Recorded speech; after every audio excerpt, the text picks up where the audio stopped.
Hi there, friends. Doc Zed here. I want to share with you all I've learned about Stifficus corpicus reanimatus, or zombie, to you laymen out there. I have spent my entire life researching this fascinating being.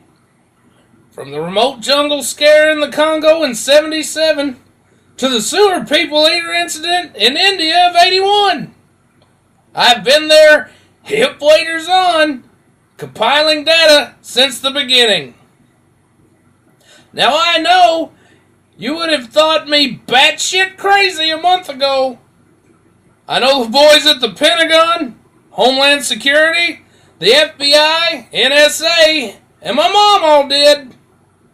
That doesn't seem to matter much, since all of those agencies have collapsed, and my mom was eaten by the ladies at the Lions Club. I told her it was a silly organization anyway. But enough of all that. On to the meat of the subject. Now, first things first, if you're not being consumed by a zombie right now, then you can move on to the next instruction. If you are in fact being consumed right now, being that, like other scavenger predators, the zombie prefers to start guts first, you may want to spend the time you have left reading something more enjoyable. I prefer popular mechanics. If you find yourself bitten by a zombie, but not on your way to becoming zombie fecal matter, you have options. Option number 1. Lay down with your head resting across a still active Amtrak, take a nap, and wait for further instruction. Option number 2. Chain yourself with a stout chain anchored to a very heavy object. Then push said object into a deep hole or into a deep body of water. Then wait for further instruction. Option number 3. Find a firearm and shoot yourself in the head.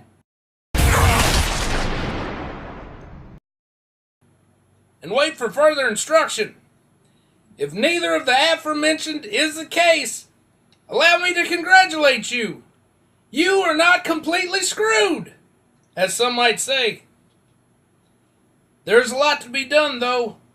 I hope you're not lazy or extremely busy with other endeavors, because zombie survival is a very demanding. But it really pays off if you stick with it. First, take a lesson from our old friend the prairie dog. Make yourself scarce. If they can't see you, they can't follow you. And if they can't follow you, they can't catch you. And if they can't catch you, they can't very well eat you.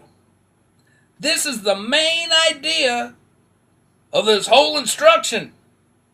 Don't get eaten by zombies. That is, unless you feel guilty about something, or maybe you're really sad. If that's the case, well, maybe it's for the best. Next, like the good squirrel, always be foraging. Tools, food, weapons, and other things will give you the means to see another day. Also, like our old friend the chipmunk, who stores food in its cheeks, waits not, want not. You never know when this nut may be your last nut.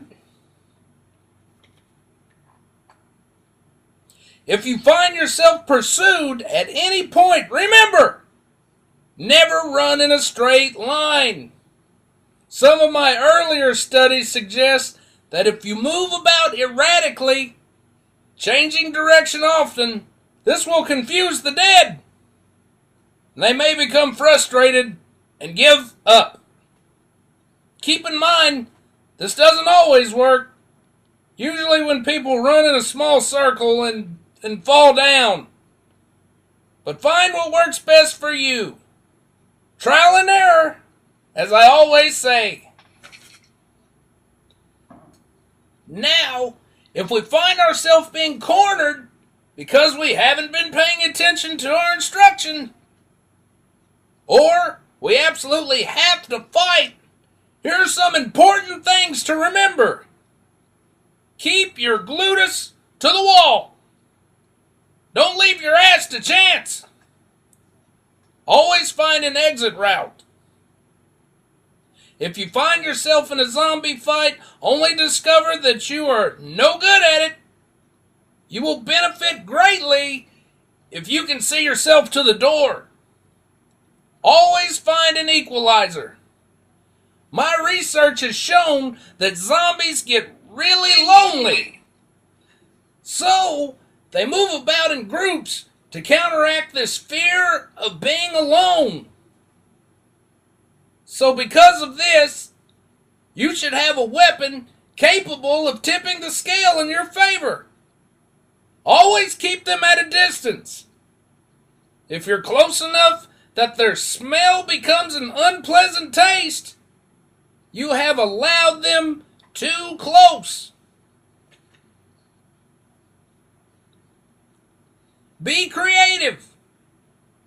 You are only limited to your imagination. You never know what helpful thing that you might piece together. And since there's no more television programming to entertain your jelly-like gray matter, this may be your only source of enjoyment.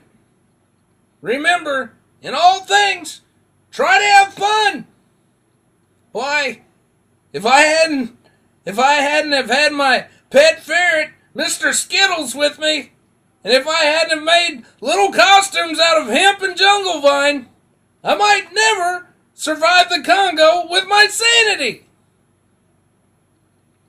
Anyway, friends, these are the instructions that teach zombie survival in you. It is important to remember that with all scientific studies, it's hit and miss. A work in progress. So, if you ever find that the employment of any of these scientific tactics fail, stop, relax, and find something nice to read.